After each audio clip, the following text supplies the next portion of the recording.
Hey,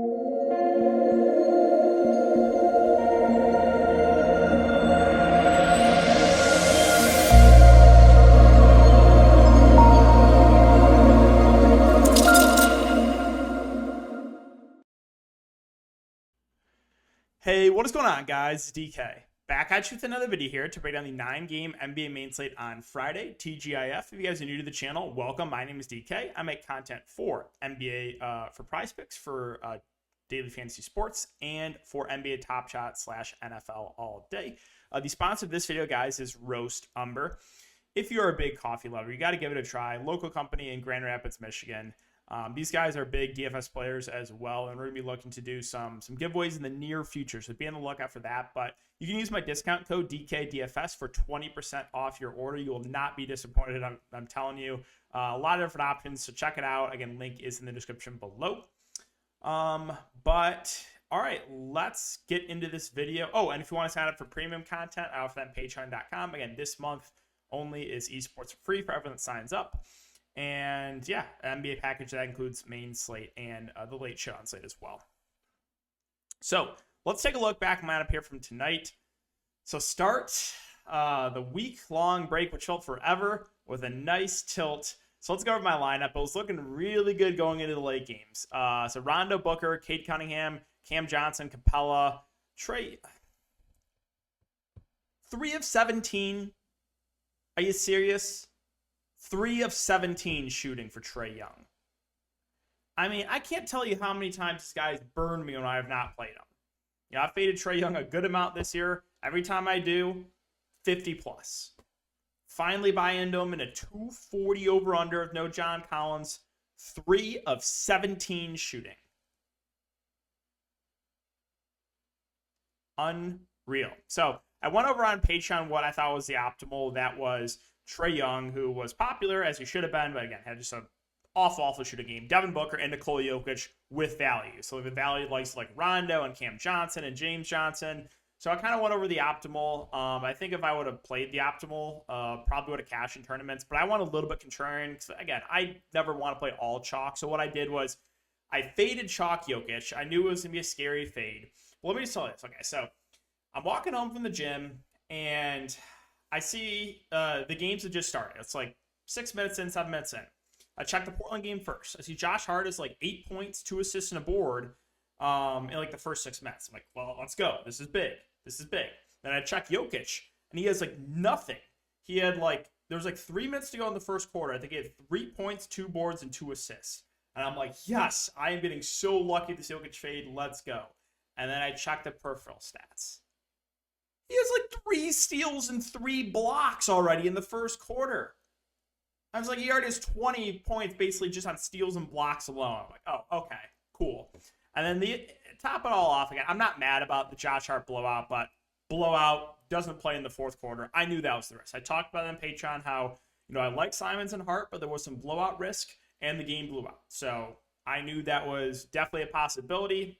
No regrets going there. Again, I got Hart a pretty low ownership. And did not play in the fourth quarter. Here we go. Here's another one.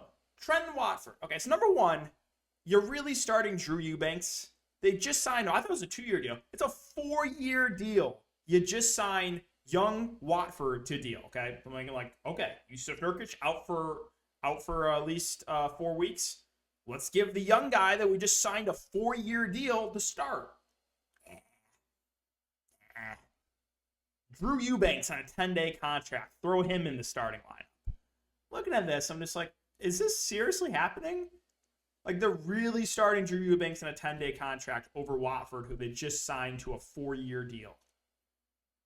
Unreal.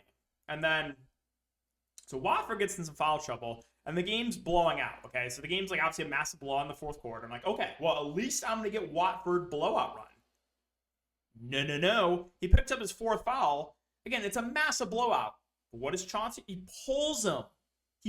With, it's like the game is already over. You mean to tell me that you don't start him number 1, and then you're just not going to play him in the blowout because he has 4 fouls? He checked back and it was like 1 minute to go in the fourth quarter. I'm like, oh, thanks for 1 minute of garbage time. Unreal stuff. Cade Cunningham also had like 4 points taken away from him at the end. He had like 40. I don't know what happened there.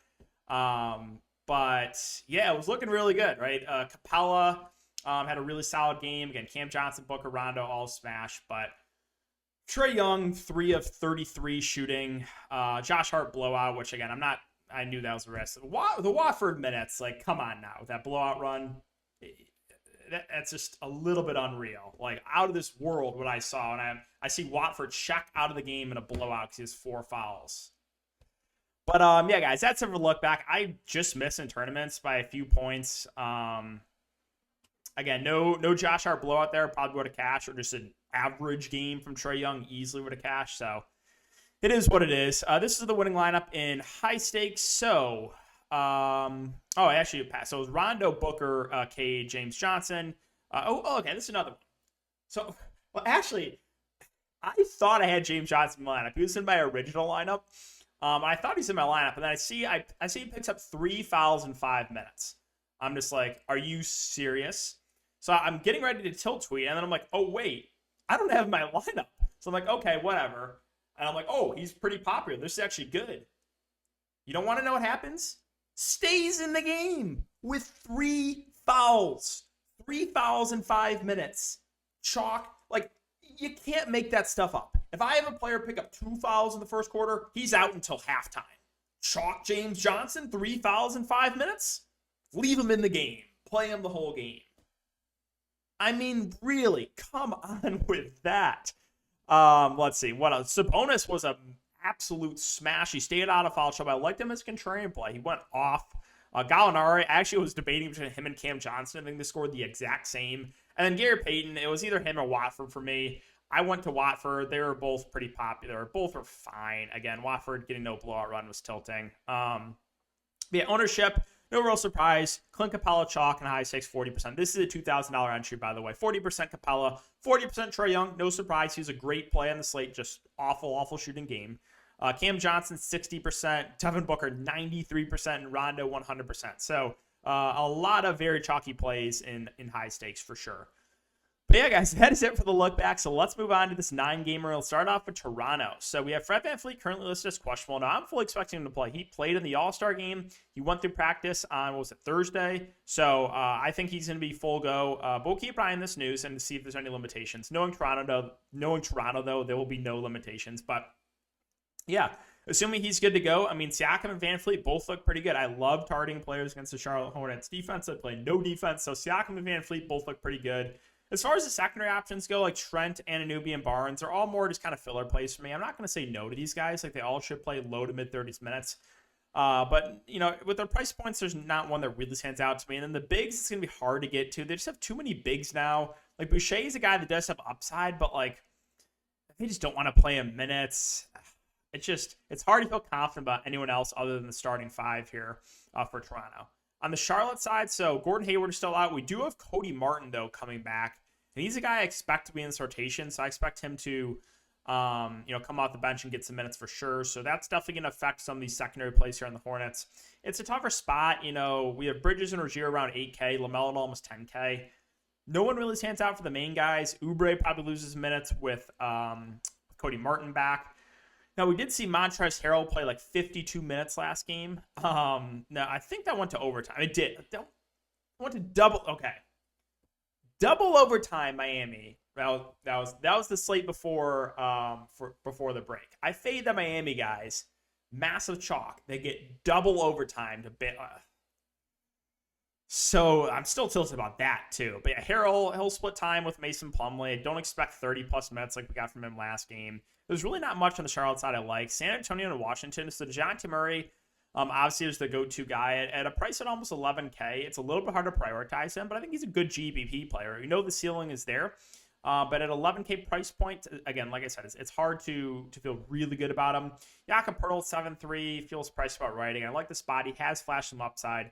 I think Keldon Johnson, Vassell are solid plays in the mid-range. Expect, mid-30s minutes from Keldon Johnson. We probably get around 30 minutes from Devin Vassell, who's been starting with Derek White out, no longer on this team. So 30+ fantasy points in for the last 5 games there for Vassell. Don't know if we get to anyone else. Like I mentioned, Lonnie Walker off the bench at 3.9. His minutes have kind of been fluctuating, but we have seen 30, 26, and 28 minutes over the last 3 games. So I think he's the guy off the bench that I would consider. On the Washington side, my boy Kuzma with no Porzingis. I think it looks pretty decent. I don't know if he's gonna be super popular, but he's gonna been a little bit up and down. I like the matchup though, and he's gonna have to do everything for this team. So if this game stays competitive, we're probably seeing 38 minutes from Kyle Kuzma. So I have some interest in him, even at 8.9K. As far as the rest of the Wizards go, it's hard to get to Denny and KCP at like 5K. Neto and Ish will split the point guard duties. Neither really stand out. Now keep an eye on Thomas Bryant, who's he's currently questionable. If he can't go, my guess is they start, where is he? Gafford at 3-4. And if that's the case, I think he's going to become a pretty decent value play. So keep an eye on that. And then I would assume that Rui would play the backup 5 role. So again, monitor the situation or monitor the news there with Thomas Bryant, OKC, and Indiana. So Shai Gilgeous-Alexander, well, in his first game, he played pretty big minutes. It's not updated. I think he played like 35 minutes in this game. Now, it is a back-to-back, and he had been injured for a long time prior to the break. So, maybe they somewhat take it easy in his minutes, which I think makes him just a tournament-only play. Giddy at 8-3 actually had a pretty good game with SGA in, but again, it feels priced about right. I don't really want to get to Baisley. There's not much else that really stands out. They started Derek Favors last game over Roby. I mean, they've just been swapping whoever starts at center like every single game. Pokusevski feels too pricey coming out the bench. There's not much I'm really liking on the OKC side. On the Pacers side, this team is really hard to talk about because we now have Malcolm Brogdon probable. I have no idea how many minutes he's going to play. He's been out for like 14 months. Isaiah Jackson is probable too. Like I actually have absolutely no idea what's going to happen with this big rotation. We have Jackson. We have Jalen Smith. We have Terry Taylor. We have Goga Batadze. Who knows who's going to play? I literally have no idea. We also have Shea Brissett that'll play some 4. No idea what the minutes going to be. So, we'll keep an eye on the starting lineup. Probably feel the best about whoever starts. But, yeah, that's tough. Again, with Brogdon back, that's going to hurt, Halliburton healed. But how many minutes is Brogdon himself going to play? So, right now, it's just a big question mark here for the Pacers. But starting lineup should clarify some things and whether or not, Brogdon is going to be on a limit or not. Houston and Orlando. So 2 bad teams going up against each other. 2 teams that play no defense. So this game does look kind of appealing. I think Christian Wood at a 7.9K price makes for a pretty solid spend up. Should play low 30s minutes. Again, like the spot for him. I think Kevin Porter Jr. at 6.7 looks decent too. He's the guy that will stuff the stat sheet. He'll be playing the point, and he's flashed some upsides. The top 2 guys look pretty good. As far as the rest of Houston goes, Schroeder with Kevin Porter Jr. in, I would assume moves back to the bench. It's going to be hard for me to pay that price point for him. It's kind of just all second. Some of these guys are priced up from when Wood and KPJ were out. So not much else that really stands out to me on the Houston side. Moving on to Orlando. So it's going to be Carter Jr. and Cole Anthony kind of leading this offense. Carter Jr. should play, low 30s minutes. Again, really, really good matchup for him. And then Cole Anthony, he's been a little bit up and down, but we know the ceiling is there. So like his upside. And Jalen Suggs has also been getting some pretty consistent minutes of late, 35 over the last couple games. Now, sure, the last game was a blowout, but he's obviously got him kind of stuff the stat sheet. I think I feel a little bit better about Anthony as opposed to Suggs, but Suggs is also, $1,000 cheaper. As far as everyone else goes in this roster, don't know if there's anything else that stands out to me. And Franz Wagner, 5'7", just feels like a neutral play. Mo Bamba's minutes are way up and down. I mean, Terrence Ross is 3'5". He probably plays around 20 minutes, but he's super short independent. So not much else for Orlando. Miami and New York, I mean, this game just looks absolutely disgusting. 2 teams that play slow. We have the Heat that are a very solid defensive team. Miami basically fully healthy, obviously outside of Oladipo. So not much that stands out for me on the Miami side. I think Jimmy and Bam are fine plays at 8-9 and 8-4, but that's kind of it. Not really looking at any of the value plays. On the Knicks side, basically nothing that I'm interested in. We have Randall priced up, and RJ Barrett is now back, so that kind of takes him out of play. RJ Barrett himself, awful matchup with a lot of these secondary players priced up. Now, what I will say is Kemba Walker is out for the season, so I would guess that Alec Burks picks up the start. If he does, I'm thinking 25 to maybe 35 minutes, somewhere in that range. So Burks would probably be the one guy to consider. You can always consider quickly too, but I mean, he can play 5 minutes. He can play 25.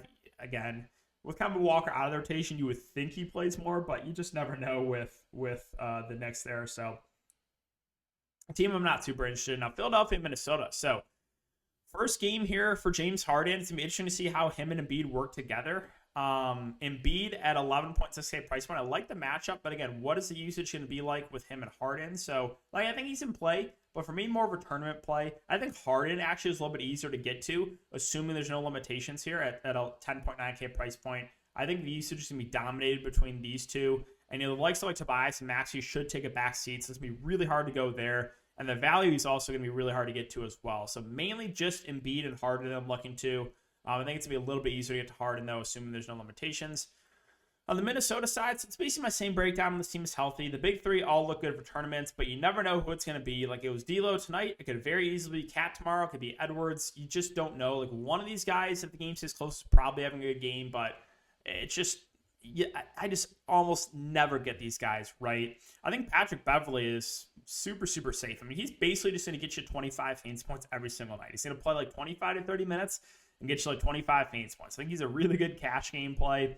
McDaniels, if you played him tonight, you got insanely unlucky. He was in massive, massive foul trouble. But before the game tonight, where he was in massive foul trouble, 30, 37, and 30 over the last 3 games. So I think McDaniels is actually a value play you can consider. He does have small forward, power forward eligibility, which is nice.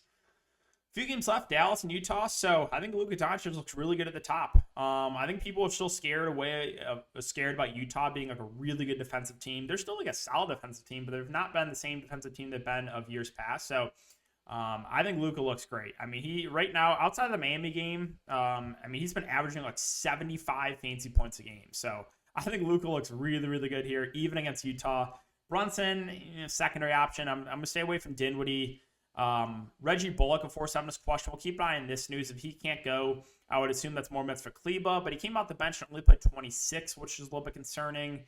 Powell's 3.8K. He'll probably start and play mid-20s minutes. He's a fair value play, but that's probably it. I mean, Josh Green started last 2 games without Bullock. He's like a low-usage guy, so I don't know if it's necessary to go there. On the Utah side, so Donovan Mitchell, 8.7K, I think makes for a decent play.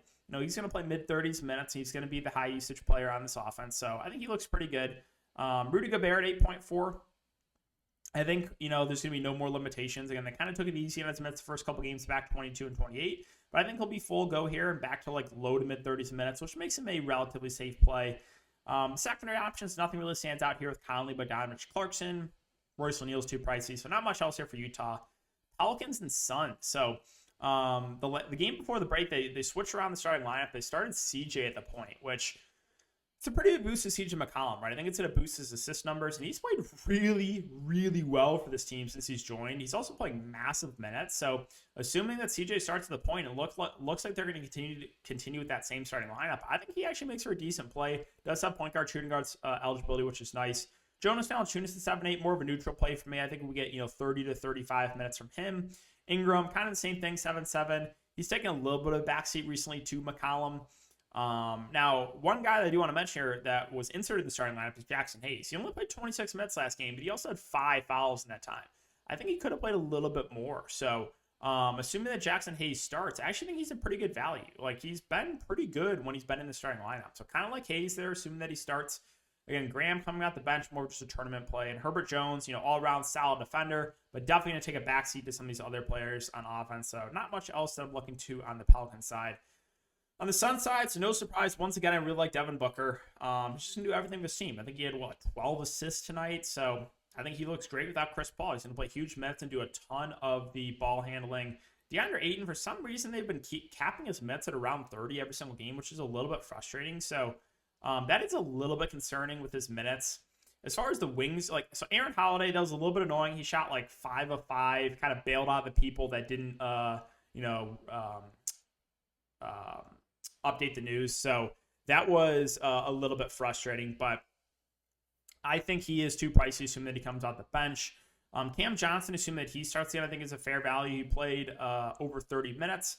And then Bridges feels a little bit pricey. I think it's a little bit easier to get to Crowder. So Crowder, Cam Johnson, the 2 values I'm looking to. And then JaVale McGee, you can always get to him. He'll play the backup 5 and play around 15 minutes. Keep an eye on Campaign. I don't think Campaign plays, but we'll monitor that. If Campaign does play, I would assume he starts. So that would change some things. And if Campaign starts, I'm going to like him. But yeah, right now I don't think Campaign plays. And finally, the Clippers and Lakers. So again, no Kawhi, no Paul George, no Norman Powell, but some of these guys have been priced up. So Reggie Jackson, almost 8K, feels priced about right. I like the matchup for him. I think he's going to play, 35 to 40 minutes in a competitive game. So he can still have upside, but he doesn't really stand out that price. Marcus Morris at 6'4", a little bit easier to get to, but his minutes have also been not as secure. He's been playing, around 30 minutes, but I think he's definitely viable. Man at 5'4", we should get around 30 minutes from him, which I think makes him a fair play. Zubac is probably the guy I like the best. If he can stay out of foul trouble, I think we get around 30 minutes from Zubac. I guess the only downside I will say with Zubac, though, is Lakers no AD. So I think the Lakers are going to be more prone to going small. And the question is, do the Clippers match, right? And if they do, I think they go either Marcus Morris or Batum at the 5, and then Zubac/Hartenstein could lose minutes. So that is my concern with Zubac. But if we get like 30 minutes from him, I think he's a good play. I am just a little bit worried about the minutes. I wouldn't go to Hartenstein, right? He had a massive game last game because of the blowout. But yeah, likes like Nick Batum, I think he could play a little bit the 5 in tomorrow's game. Again, Lakers probably going to go small. So I think Batum's an interesting value play. We might get some more minutes with Luke Kennard, who obviously is scoring dependent, but does have a ceiling if he can knock down shots like he did last game. Don't think I get anyone else. I mean, maybe Covington is a guy that could get some small ball 5 run as well. He's very, very cheap. More of a large field tournament play, though, for Covington. On the Lakers side, so again, no AD. They do have LeBron James listed as questionable. I think he plays, but we'll keep an eye on this news. If LeBron James can't go, I'm probably going to lose more money with Westbrook and then have to consider the likes like these secondary plays of like Monk and Melo and THT, which I don't really want to do. Now, if LeBron James plays, I think he makes for one of the better spin-ups in the slate because he's just going to play close to 40 minutes. He's going to have to do everything without Anthony Davis. I think he looks great. Westbrook at 8'5" with no AD. Yeah, it's fine. He's going to look more appealing if LeBron is out. As far as these secondary plays go, we do have Carmelo expected back. He's more of a neutral play. Malik Monk has kind of been cold of late, but we know he does have a ceiling. THT's actually been playing pretty well off the bench. He's been playing some pretty big minutes. Now, with Melo back, he might lose some, but I think he's a fair play at 4.5. And then keep an eye on the starting lineup here. So they might start Dwight Howard at the flat min price. If they do, I think he's a decent value. However, I don't think his minutes are guaranteed. We have seen many games where Dwight Howard has started, only played like 10 to 15 minutes.